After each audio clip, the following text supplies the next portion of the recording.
My question is, as president, you come in and you take this aggressive stance, but ultimately you're going to need Congress to unauthorize all of these civil service rules that create this permanent, unfireable bureaucracy. So my view on this is a little different, and this is why I think we're going to be successful. My answer is no, I don't.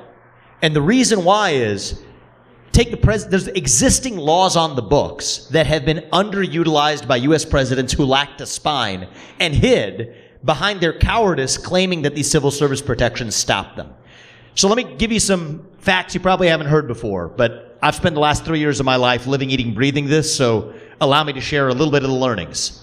The civil service protections are only protections against political firings of somebody who sits in an agency at the individual level. On their own terms, they do not apply to mass firings. Mass firings only require 60-day notice. So shutting down the U.S. Department of Education or the FBI, the civil service protections do not get in the way of that. The 1977 Presidential Reorganization Act gives the president the ability to reorganize redundant agencies or to shut down agencies if it promotes the economy. We're growing at less than 1% GDP growth this year, when we've grown at over 4% for most of our national history, especially in the period before we left the gold standard.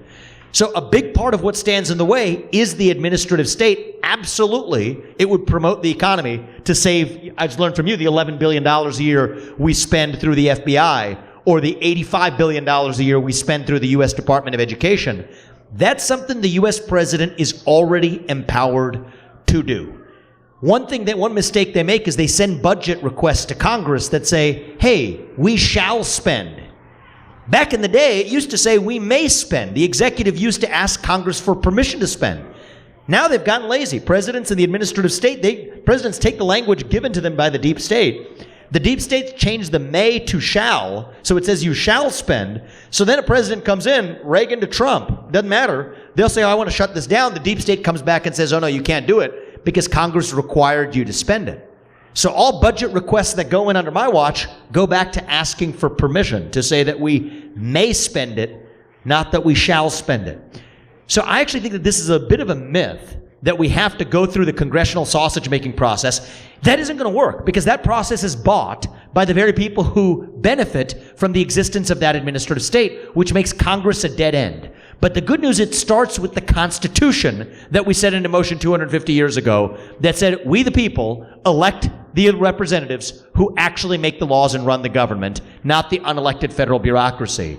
And so what I'll say is, in setting these policies, to give you an example of how we're going to do this, on that statutory authority, we will set a norm. If I can't collect a paycheck from the U.S. taxpayer for more than 8 years, which I think is a good thing, then neither will most of those federal bureaucrats either.